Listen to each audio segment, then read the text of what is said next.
রাসূল তো এতিমদের সর্দার।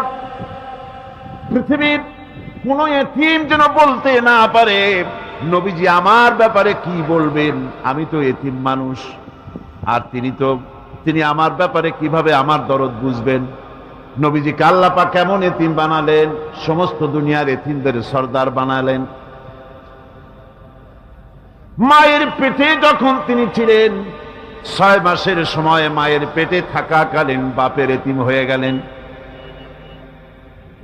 যখন প্রসব বেদনা শুরু হয়েছে মায়ের, দুনিয়ায় যখন তিনি আসবেন,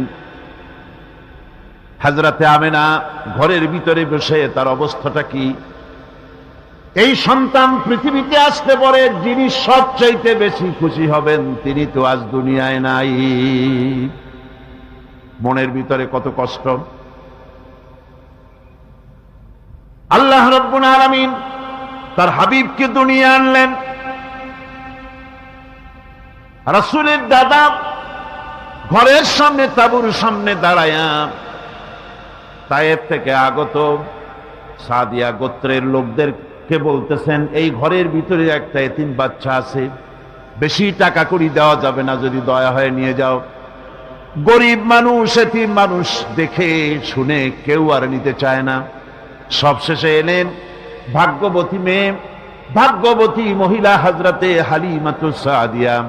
তিনি এসেছেন, কোনো ছেলে পেলে পায় নাই, সকলের শেষে তিনি এসেছেন। আব্দুল মুত্তালিব বলছেন, এই ঘরের মধ্যে একটা এতিম বাচ্চা আছে, দয়া হলে নিয়ে যেতে পারো। তিনি স্বামীর সঙ্গে পরামর্শ করলেন, এরপরে বললেন যদি দেখতে অন্তত ভালো হয়, মন যদি ভালো লাগে নিয়ে যাব, একেবারে খালি হাতে ফিরে যাওয়ার চাইতে তো ভালো। হযরতে হালিমা বলেন, আমি ঘরের মধ্যে প্রবেশ করলাম, মা আমেনার কোল থেকে শিশু মুহাম্মদ সাল্লাল্লাহু আলাইহি ওয়াসাল্লামকে যখন আমি কোলে নিলাম, আমি হুজুরের চেহারার দিকে নজর করে দেখলাম, আমার কাছে মনে হলো যেন পূর্ণিমার চাঁদটা আমার কোলে ধরা দিয়েছে। রাসূল কি শিশু মুহাম্মদ সাল্লাল্লাহু আলাইহি ওয়াসাল্লাম কি যখন নিয়ে বাড়ির দিকে রওনা হলাম, যে গাধা আমার সকলের পেছনে এসেছে সেই গাধা এখন সকলের আগে ছুটে চলে যায়। এরপরে বাড়ি যখন নিয়ে গেলাম, কুয়ায় পানি বাড়লো, গাছে ফসল বাড়লো, খেজুর গাছে খেজুর বাড়তে লাগলো, জমিনে ফলন বেড়ে গেল। রাসূলের দুধ বোন সায়মা রাসূলকে নিয়ে মুহাম্মদ সাল্লাল্লাহু আলাইহি ওয়াসাল্লাম তাকে দোলনা নিয়ে দোল দিতেছে।